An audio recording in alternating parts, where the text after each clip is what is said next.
Welcome to another Exotic Critique. My name is DK and I'll be your host, and today we're going to look over the Bad Juju Pulse Rifle. So before I actually go through the review, I'd like to go over how to receive this gun. First you would have to receive an exotic bounty, which again is given out randomly. I believe the best method of receiving an exotic bounty would be to just turn in as much bounties as you can every single day, and eventually one of these bounties will pop up. For Bad Juju, you would have to select a bounty called Toland's Legacy. Now, the first task, I believe, is to complete a weekly heroic or nightfall strike. Now, this could be pretty tough. My only suggestion is that you pair up with some good friends that you know and work at it together. There are strategies that you could go about completing these things at a lot easier rates, but they are a bit kind of how would you say, exploitive or exploiting, I don't know, but they kind of have like an exploit to do it, and I don't really want to talk about those, but those are some ways you can do it if you really cannot do it. But after that, after completing a weekly heroic, the second task would be probably the most grueling, which would be to defeat should I just say complete 25 strikes. Now 25 strikes, that's that's a lot, but if you just speed run the Devil's Lair or maybe the Summoning Pits, or one of the easier strikes at a really low level over and over again, then definitely I can see you pulling out that portion in like a couple of hours. I've heard people completed speed runs of those strikes in like 10 minutes maybe about each time. So 10 times 25 times, that's how many minutes you have to do it. When I went through it, I did it through the Vanguard playlist, and because I wanted rewards, so it took me a little longer. It took me all day almost, but yeah, there's other ways of doing it, so that's another way to complete it.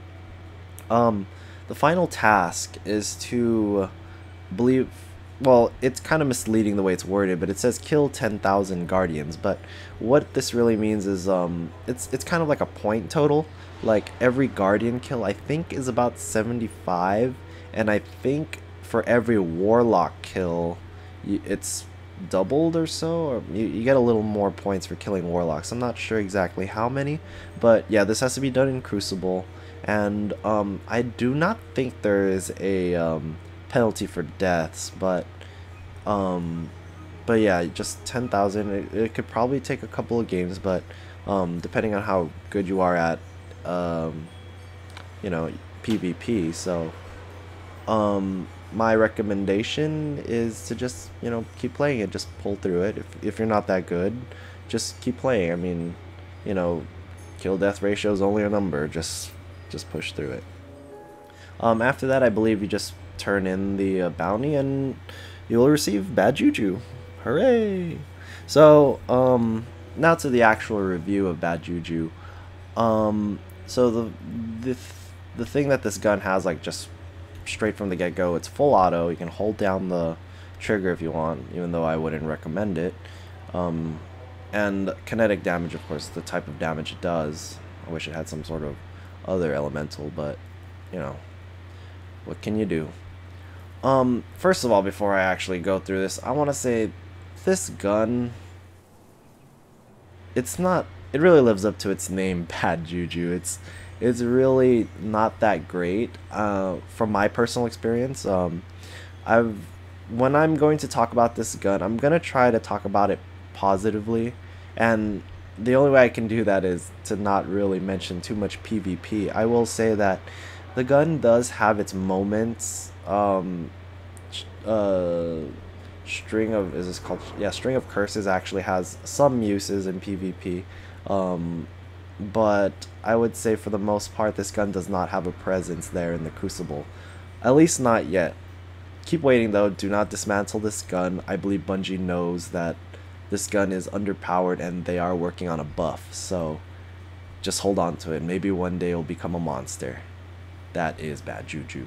So, the first are the, I guess, the type of bullet rounds, or I don't know, barrel rounds, I don't know, but the three is smooth ballistics, less recoil, penalty to range.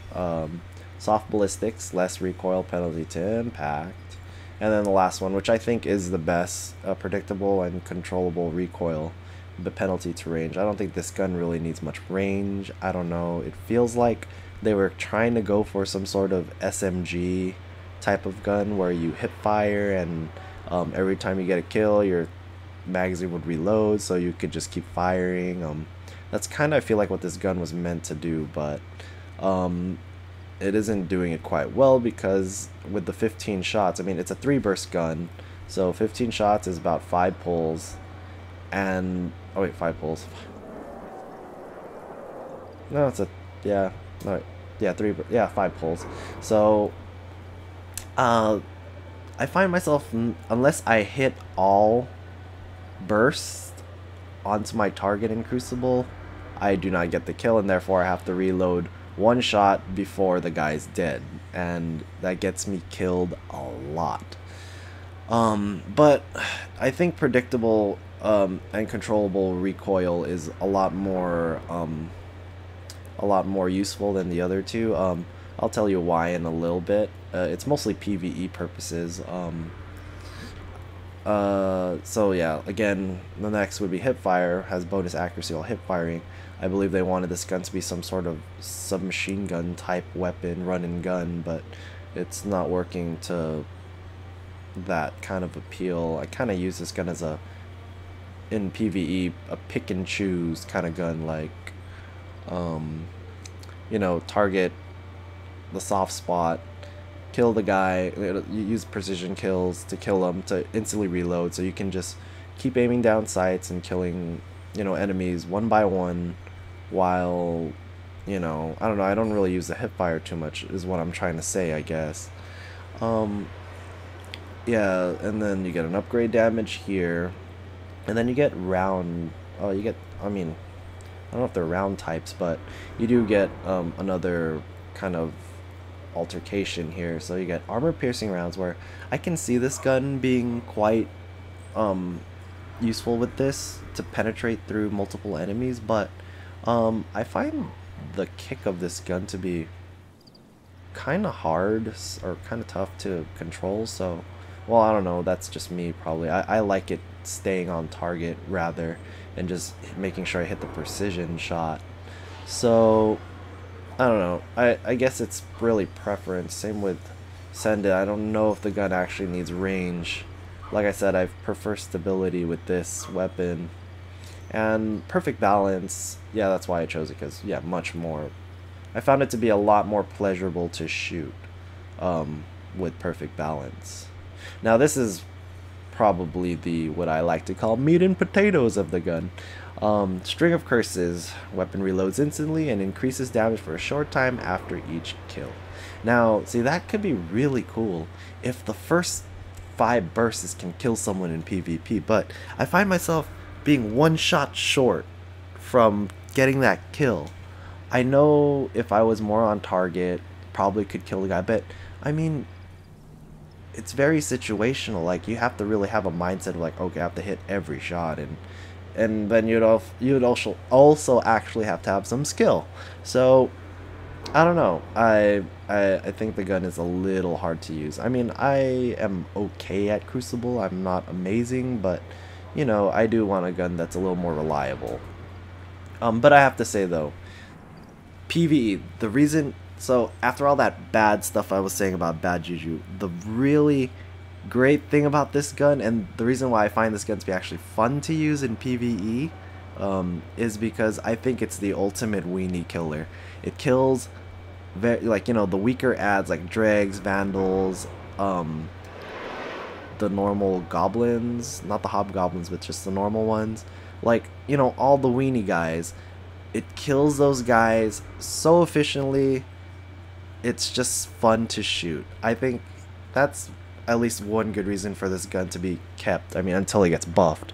But I find myself using this gun in, strikes and, smaller missions like that because it's just fun to use. I mean, it's just cool holding down the trigger, killing like this large group of enemies in one go without reloading. It's kind of like a beautiful thing to see. It's really fun. And it does get a damage increase, very slight, I believe. Because I do notice that, yeah, I mean, there's this one little portion, I mean, in the Venus Strike, the Nexus, where there's just a bunch of, goblin ads. I just tore through them in one go. Like, it's just fun watching the magazine go back to 15 every time you kill something. It's hilarious. It's fun. So, if anything, I think Bad Juju is worth that much at least. So, I mean, yeah, my conclusion, the ultimate weenie killer. It's fun. It's a fun gun. It's not the most reliable, and a lot of people give it a bad rep, but I think after the buff, this gun will be a lot more usable. I swear, all it needs is just either one more burst or two more bursts. Actually, I would prefer two. It would be nice. Two more bursts, and maybe, if we're lucky, a damage boost. I mean, or even just a damage boost might, balance it out a little better. A one less shot to kill would be nice. Yeah, but, all in all, that's Bad Juju, so we'll just take another look at it, or from a 3D point of perspective, I guess. There it is, being held in the hand. It's a beautiful gun. I think it's probably the best looking gun in the game, with those bone fragments, and yeah, I don't know, it just looks really good. I like the color too, that kind of cobalt-ish color is very nice, but yeah. So that's the end of my review, really. Bad Juju is bad in most cases, but can be very fun to use.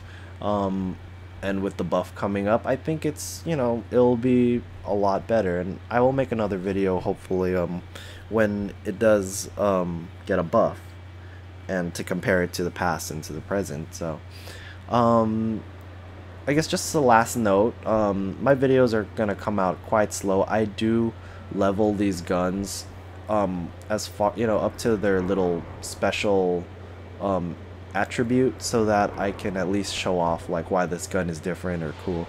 I'm working on a couple of other guns now.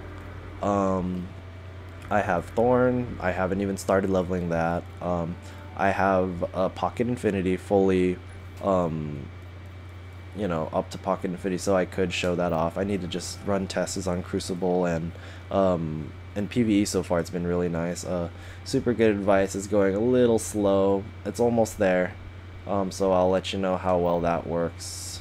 And then oh, and then I also have Icebreaker. So I'm really actually liking this gun a lot so far. It's fun to use. Never used it in Crucible yet, but PvE has been really nice. So just stay tuned for those things. I'm hoping to get more exotic helmets. I did make a hunter. I did get a hunter helmet, the Mask of the Third Man. Maybe I can do a review, but I have to get my hunter to 20 first. So until then, have a great day. I hope you guys enjoyed the video, and please leave comments, criticisms, anything that you'd like. Just try not to fight with each other or anything on there. Just, have fun. It's a great game, and I'm enjoying it so far. So probably in between review videos, I'm going to be posting maybe Crucible vids, so keep an eye out for that. And yeah, have a great day. Thanks for watching.